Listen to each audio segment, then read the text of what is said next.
सरोज दिल्ली से आपका अपने टेरेस गार्डन पर स्वागत करती हूँ। तो दोस्तों आज मैं कुछ तोड़ी हार्वेस्ट करूँगी और इसके साथ साथ मैं गार्डन में क्या क्या फर्टिलाइज़र देती हूँ वो भी मैं आपसे शेयर करूँगी। तो दोस्तों ये सब जो कपड़े नज़र आ रहे हैं इसके नीचे मैंने घिया को छिपा रखा है, नहीं तो कीड़े खा जाते हैं। तो मैं अभी ये तोड़ी हार्वेस्टिंग करती हूँ। इसका मैं फूल दिखाऊंगी, पत्ते दिखाऊंगी कितना इसके ख़राब हो गए थे। इससे हार्वेस्टिंग की उम्मीद नहीं थी।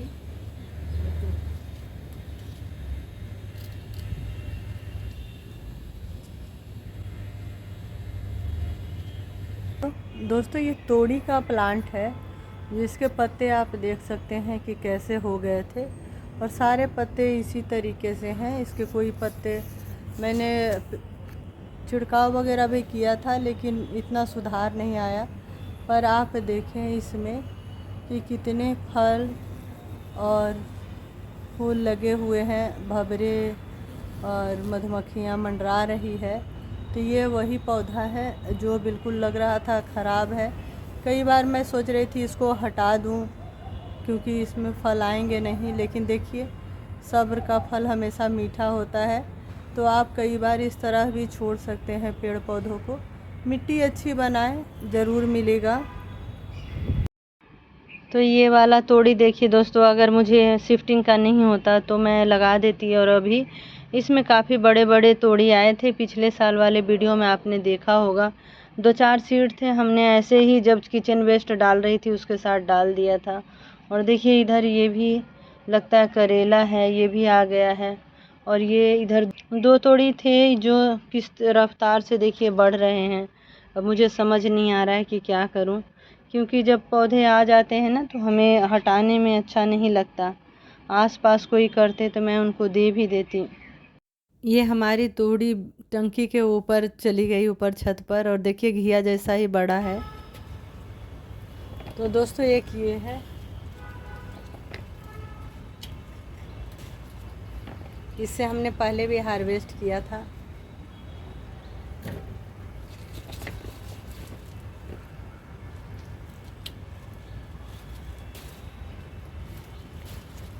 और एक ये है। इसी तरीके से मैं जब भी हार्वेस्टिंग करती हूँ तो कुछ मिर्च तोड़ लेती हूँ। ये मिर्च काफ़ी तीखा है दोस्तों, एक ही मिर्च काफ़ी होता है एक बार की सब्जियों में। ये पपीता देखिए जब गमले में आ गया तो कैसा रूप ले लिया है। तो ये सब आप जब मिट्टी बनाएं तो अच्छा से फर्टिलाइज़र डालें। मैं ज़्यादा गोबर की खाद यूज करती हूँ। जब भी मैं पूसा जाती हूँ तो वहाँ से मैं ले आती हूँ। आपको कहीं भी गोबर का खाद अच्छा मिले तो वो ले आएँ। इस बार मुझे जाने का टाइम नहीं मिला तो मैं बर्मी कंपोस्ट है जो मैं दे रही हूँ, लेकिन मैं ज़्यादा गोबर की खाद यूज करती हूँ। और पत्ते वगैरह तो मैं पार्कों से ले आती हूँ तो वो अपने आप धीरे धीरे डिकम्पोज हो जाता है। गर्मी में मैं उससे मल्च भी कर देती हूँ। वीडियो आप देखिएगा तो उसमें आपको मैंने बताया है कि गर्मी से बचने के उपाय का। तो जैसे भी जल्दी जो भी है वीडियो मैं बना देती हूँ, जो काम करती हूँ, बड़े ग्रो बैग भरी हूँ। तो इस तरह से आप करके कर सकते हैं गार्डनिंग। इतना कुछ ज़्यादा हार्ड नहीं है, आप छोटे जगहों में भी कर सकते हैं। और छत का जो अर्बन फार्मिंग है, ये नए जो शहरों में रहते हैं, जो गांव में जिनके पास ज़मीन नहीं है, उनके लिए दोस्तों एक बहुत ही अच्छा ऑप्शन है और आप ज़रूर करें। बहुत लोग करने भी लगे हैं अच्छी चीज़ों को। आप जितना ये देखिए मधुमक्खी जो आपको दिख रहा है, तो ये नेचुरल पॉलिनेशन हमारा जो जितना भी है पॉलिनेटर हैं ये। और आपको कहीं भी देखने की ज़रूरत नहीं पड़ेगी कि फल बनेंगे कि नहीं, ये खुद कर देते हैं। तो ये सब ऑर्गेनिक का ही फ़ायदा होता है। और मैं हमेशा कहती हूँ छत पर जब आप करते हैं तो ऑर्गेनिक नहीं करेंगे तो तब तो आप मार्केट से ही लाएं तो ज़्यादा अच्छा है। इतनी मेहनत का क्या फ़ायदा है ना। तो इसी तरीके से हमारे देखिए सब जगह फूल वूल आ रहे हैं। और अब मैं लास्ट में आपको अपने जो क्या क्या मैं डालती हूँ वो दिखा देती हूँ। तो इधर मैं कुर्सी पे रखी हूँ। अच्छा, ये जो शिमला मिर्च है देखिए, अब जैसे मैं आई हूँ, अब मेरे पास टाइम नहीं है, अब मुझे शिफ्टिंग का भी है, तो मैं क्या करूँ। तो मैं देखती हूँ इसको तो मैं खाली नहीं करूँगी, क्योंकि इसमें देखिए ये है आपका हल्दी। तो मैं इसके ऊपर से भी ऐसे ऐसे छिड़क दूँगी कि छोटे छोटे पौधे होंगे, हल्दी तो नीचे जाएगा। अब देखिए हल्दी दिख भी रहा है, उसको कवर करना होगा।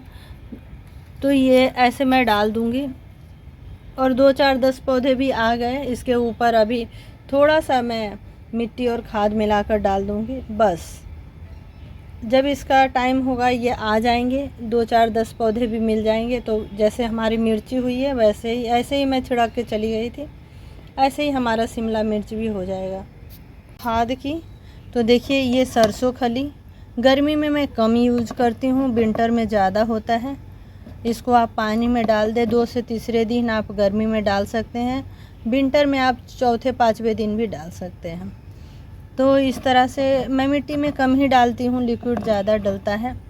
और ये है बोन मील, कई लोग नहीं डालते हैं, मैं भी वेजिटेरियन हूँ पूरा, लेकिन मैं पौधों में थोड़ा डाल देती हूँ। और ये राख, और ये है नीम खली। आज सारे पौधों में डालना है तो मैं ला के रखी हूँ। देखिए ये नीम खली है। ये है ट्राइकोडर्मा मैं एक ही बार मंगवा लेती हूँ, हालांकि इतना का काम नहीं होता, पर इतना ही बड़ा पैकेट मिलता है ये, तो इससे खेतों में हो जाएगा काफ़ी। थोड़ा सा मात्रा देना होता है पॉट में। और ये है हमारा बायो एंजाइम, ये नींबू का बायो एंजाइम है। ये बहुत अच्छा होता है, इसको आप पोछे में लगाएं, इस पर छिड़काव करें फूलों के लिए, और मिट्टी में भी डालेंगे तो मिट्टी भी अच्छी बनेगी धीरे धीरे। तो इस तरह से आपने देखा ये। और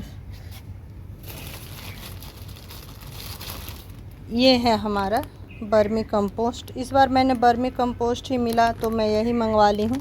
अभी मैं जब जाऊँगी पूसा तो मैं लेकर आऊँगी। 15 किलो तो लग जाता है दोस्तों, इतना पौधा है। तो इससे ही मैं डाल दूँगी। ये बर्मी कंपोस्ट हो गया, सरसों खली, और ये सब मिलाकर अच्छे से डालकर और पानी डाल दूँगी। ट्राइकोडर्मा भी अच्छा रहता है, आप फंगस वगैरह, गुड फंगस को ये डेवलप करता है। और दोस्तों ये है किचन वेस्ट, मैं चाय पत्ती भी नहीं फेंकती हूँ। जो भी आपके पास है, आपको टमाटर दिख रहा होगा, भिंडी, तो घिया, प्याज, जो भी रहता है, सुबह मेरा यही काम होता है। जो भी किचन वेस्ट होता है मैं ले आती हूँ। ऐसे तो मैं घड़ा रखती हूँ, बड़ा घड़ा है मेरे पास, लेकिन आजकल मैं क्या करती हूँ कि ग्रो बैग वगैरह में ही डाल देती हूँ और उसको मिट्टी से कवर कर देती हूँ। तो क्योंकि अब चेंज करना है तो अब अलग से नहीं कर रही हूँ इसको, लेकिन मिट्टी से अच्छा से कवर कर देना है। तो आप भी इस तरह से ऑर्गेनिक सब्जियाँ लगाएं, खाएं, खुश रहें, गार्डनिंग करें, पेड़ पौधों से जुड़े। इनकी जो पॉजिटिव एनर्जी है वो आपको ज़रूर खुश रखेगी। आप जितना प्रकृति को देंगे उससे ज़्यादा आपको मिलेगा। बहुत बहुत धन्यवाद। मिलते हैं फिर किसी नए टॉपिक के साथ।